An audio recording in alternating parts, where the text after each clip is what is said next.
Konstantinopoulos and Josh Beacon come together in an incredible podcast, Grow, Scale, Master. An energetic approach to drive progress, master skills, build strengths and put the strategy back into rapid business and personal success. Backed by real-world experience in rapid scaling to playing the long-term game of business, it's the story of all the lessons learned on the journey to mastery. Be inspired, renew your energy and chase the future with Grow, Scale, Master. The integrated campaign is just such an interesting space. And Con, I'm going to take you back to when I first ever remember residential real estate, and I was walking out of a listing with my dad in Victoria, and we just listed the house, and Dad popped the boot on the maroon Toyota Camry, pulled out the stake and literally put it in the ground, and then literally put up the forthcoming auction core flute. We got the drill, bzz, bzz, right? And then literally as we left the house, we took a photo of the front elevation with the Pentax camera and jumped in the car. Yeah, right. Dad then that was coming soon. Yeah, that was coming soon. and then we then drove and we dropped the film in the next day at the photo shop. The photos came back 24, 48 hours later. We took the photo. We had to wait till Thursday because the guy came in with the black texter, and he was the one who wrote the copy on the actual A4 where the literally the photo was then placed, and then it was put in the window. And by that stage, the sketch should have come back of the photo, which was then put into the newspaper for the release on Saturday. Yeah. And so literally we had a lead time of 7 or 8 days in what we called forthcoming auction. And during that time, if someone happened to ring or if they happened to spot it in the window or Dad happened to speak to someone throughout the course of the week, I'll come and have a look through it, and he'd get them through. And then literally then Saturday was the first open because that was the published open time. And we would run it 1, 2, 3, and on the fourth week we'd do the auction. Dad would bring the trailer to the back of the car, regardless if it's sold or not sold at auction. He would take the board out once the auction was done. Oh, all right. And then he'd put a core flute sign in with a sold sticker over it, or a for sale board if it hadn't sold. Right. Because he didn't have enough auction boards and we wanted to go and put it up on the next house. So that was campaigns. Yeah. Let's talk about it. Yeah, it's a lot's changed since then. Yeah. But you know what? The principles are absolutely the same. Yeah, sure. I see this in our business. I mean, we did 1,941 listings last financial year. It's insane. Which is great. We had 27% growth on the previous year. And I think one of the biggest gaps that we looked on reflection is that we did not layer or leverage these campaigns. And so I look at it and I go, whether you're, coming soon, just listed. Yeah. So I'm talking about it hasn't even hit the market. It's coming soon. It's a soft launch. It's a pre-launch. It's off market. It's going live. It's an open. It's an auction. Yeah. There is a series of events and actions that follow if you want to guarantee success. Think about the industry that we're in. We're the only industry where the owner pays for the marketing for you to meet the buyer that's going to buy the property, and you might be able to pick up theirs to sell theirs as well. It's radical. But we don't pay enough attention to how important and how exquisite that experience is for us. Well, Australia and New Zealand are the best at debundling fee and marketing. Yeah. Now, the interesting conversation, let's talk about the stages of a campaign. So the first stage I got to call off market. Off market is not about a cheap way of listing. It's not a non-committal way of listing. It's not a committed seller. Off market is a period where literally you have an opportunity to bang some listings before you bring them to market. It's a chance to be able to get all the legals done, all the photos done, all the preparation done, everything that you need. At certain times of the year, we use it to bank stock. Like, so for example, anything late November, early December that's not going to come to campaign, we will actually have that ready for our January auction event. And then Easter is another great example of that. Launch in August, for example, for your spring campaigns. Like, that's a really important part. But literally, for someone like an Alexander Phillips, it's been used to keep properties off market because he's had his maximum number of open for inspections. So he launched 41 campaigns the other week. He sold 10 in the first week. Now he's got 10 spots available. He can bring 10 off markets forward to then get to his maximum number of opens. Now, regardless of whether or not you're running 40 or 3, the interesting conversation is that if you keep a consistent number of opens every Saturday, then you're going to have a great business. Yes. So that's what off market was about preparation period. And it could flex from a day to maybe 3 or 4 months if you're doing a major reno or something on a property or waiting for a tenant to leave or something along those lines. And that then takes me to what I go to call launch week. So launch week's important, right? Absolutely. Because this is the week where it's going to be hitting the market, so to speak, in a really public way. It's making the portals, making your website, signs are going up.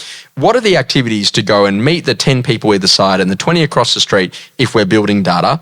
And what's the chance to be able to go and work data with 40/40? In other words, market appraisals of a similar type. We're going to say, hey, Con, I've listed something like yours, going to track the result, let you know what it sells. When there's a buyer left over, I'm going to let you know. Hey, by the way, Con, I've got this 4-better that's on. You guys should come and have a quick look. It'd be the perfect upgrader for something for you guys to look at if you've got the 3-better. And so that's like working the data that you've already got.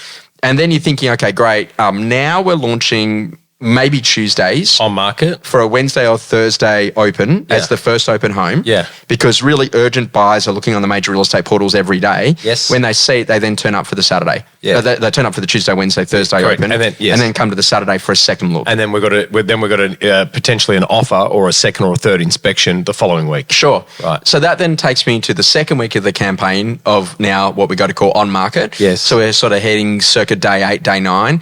By day 9, we want a second appointment on the property. Absolutely. Should be pretty simple. Hey, Con, you came through the property. Would you like to see it again? And then by day 14, ideally, we want a positioning offer. Correct. And that's about literally a conversation with our owner about this is where the market's seeing value compared to where we are, which may result in a guide revision, upwards, downwards, depending what's happening in terms of the market cycle. Or a sale. Right, sure. And then that then moves into what we go to call auction week. Yeah. So auction week is an important thing. In New South Wales, we have a requirement for registrations.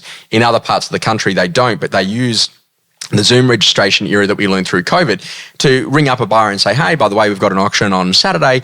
I just wanted to know, I'm going to be meeting with the owners tonight. What should I say to them about you? And are you going to be registering for the auction? And do you need any changes to terms? Blah, blah, blah, blah. And, that was taught to us by the late and great Wayne Vaughan, maybe 14 or 15 years ago. Unfortunately, Wayne passed away this year, but it was an incredible agent at really understanding, processing, getting people ready. Yes. By the time you then get yourself in a position of come auction day, what are we doing just before that? Is it buy coaching? Are we getting buyers back for a second look? Are we getting an early offer? Are we selling prior? Are we pushing the auction date out by a week because something's happened to one of the buyers? But we're really building that momentum to know what's actually going to happen on auction day. And I get a lot of agents say, Josh, how do I get a buyer to spend 10 grand more on auction floor? What do I say to them? Well, it's all the relationship stuff you built prior to that moment that's probably going to determine that. And then after that, what's our post-auction sales process? So if it doesn't sell, how quickly do we put a for sale price on it? How quickly do we then open the property again? Is that later that afternoon or not? Or do we just let it languish for weeks? Yeah. So that's a bit of a speed through campaigns. Thoughts, do agents, in your view, kind of think that way? Or have most agents kind of got to a point where, it's on portal now and we'll just do 3 opens and now we're at auction? You know what, Josh? I'd like to think, yes, most agents think that way, but I think the reality is not. And I think it's because being in Sydney, we're very fortunate. We're addicted to property. And by the time it hits the portals and there's been a buyer match done through Agent Box or whatever it is, and, you've actually already got buyers that are queuing up ready to come, generally speaking. However, what we're starting to see now, we're in August, right? So spring has already sprung. We listed 197 properties in July. Wow. That's our second largest listing month behind February, where we listed 211 off the back of Super Saturday. So for me, if you're not behaving this way, if you're not dotting your I's, crossing your T's, if you're not systematically going through your process, you're potentially missing out on converting more listings, because if I can explain to an owner, this is what I do before the board goes up, when the board goes up, etc., and this is my process, sell prior, sell at, or sell after, I'd like to think that we are leaving so much opportunity on the table because we don't follow this 100% of the time. Now, we call this in our business basics and standards.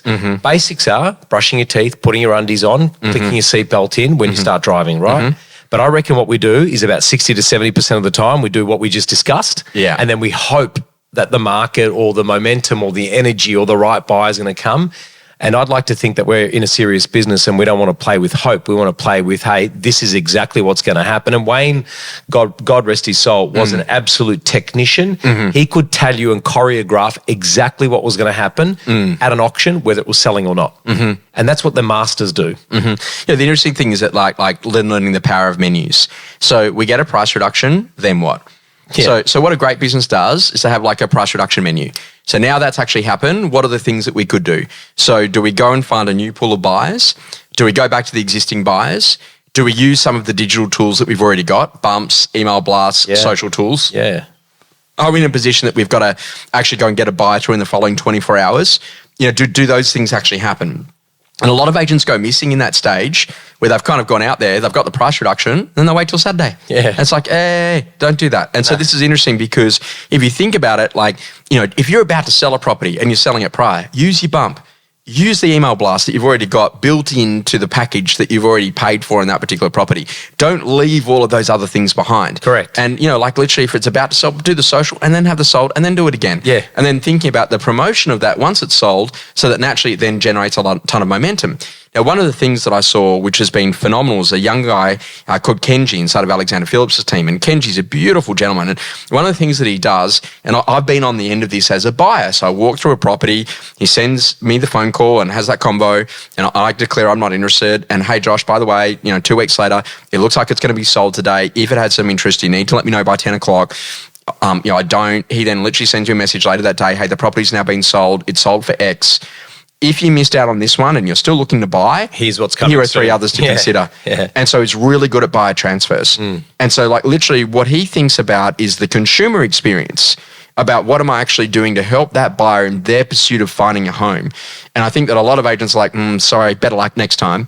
And maybe I'll see you at the opens on the weekends. Yeah, and I think that's a really important point because, buyers aren't going to necessarily tell you what part of the journey that they're in. They're not going to tell you that, hey, I'm a buyer, seller, I'm a rent investor. They're actually, what they're looking for is they're looking for clues. They're looking for people that want to engage with them. They're looking for people that they can support, that they can trust and that will support them along their journey. And then I think, someone like a Kenji, and you've spoken about Kenji before, Kenji probably gets a lot of buyers that go, hey, listen, that one wasn't for us because we're like 6 months away. Our daughter needs to finish HSC or we've got a reno finishing or, I'm getting a transfer to Perth next year.